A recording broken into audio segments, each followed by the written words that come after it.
hot summer's night, Havana comes alive. Tourists crowd the streets and cantinas pulse with infective salsa music. People dance and drink cervezas and mojitos. Life is as it should be. Or is it? That way, 90 miles, if you care to swim or take an inner tube, is Florida. And a lot of Cubans have gone that way. The Americans came over this way when they invaded Cuba. And two countries are very, very close.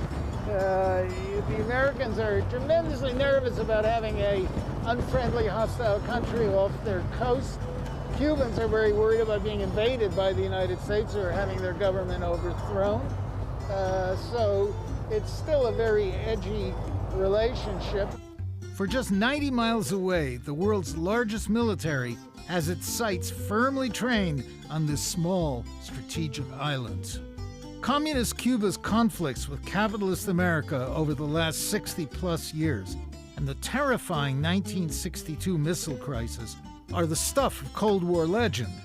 But to understand why Americans are forbidden to come here for mojitos, we need to look back through the pages of history.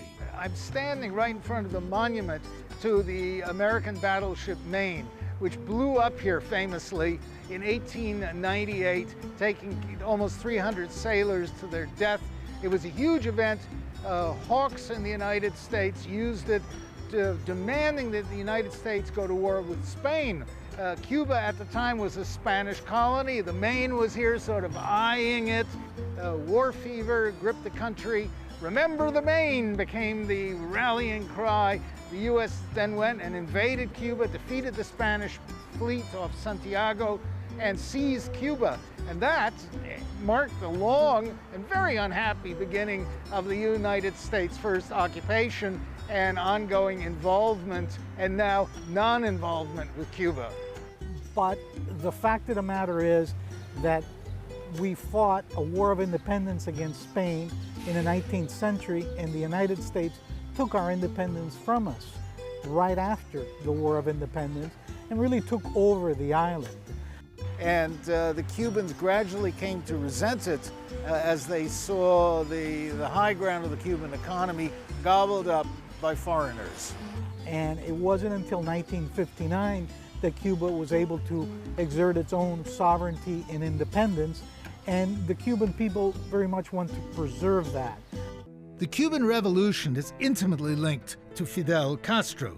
To say he is one of the most polarizing figures in modern history is to downplay the magnitude of his effect on Cuba, the United States, Latin America, and even Africa. Emotions are run deep on both sides of the Florida Strait. The question today is, should these time-worn emotions continue to shape the future of this island?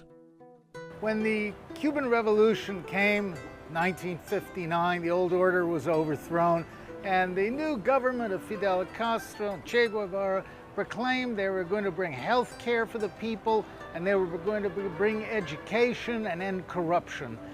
These are the three scourges of Latin America, and actually the government here did a very good job in doing that. So Cuba became extremely popular around the world, is seen as a model of development and social justice for the people.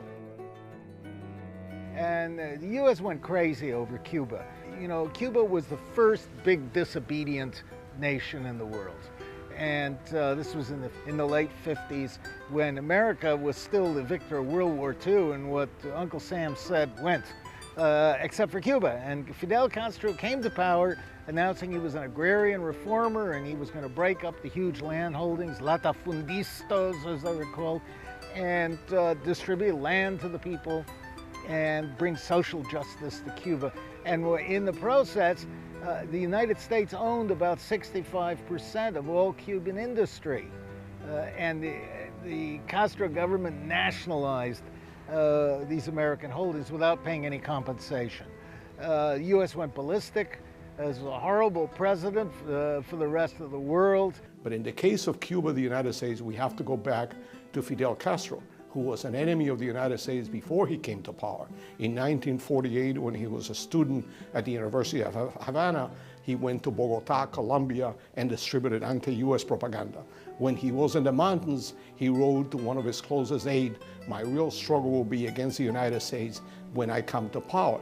So we have here a leader, and there are leaders in the world that don't like the United States and so on. And here is a leader that from the very beginning wanted to make a revolution, wanted to remain in power, wanted to end capitalism, and wanted to end the relationship that Cuba had with the United States. The U.S.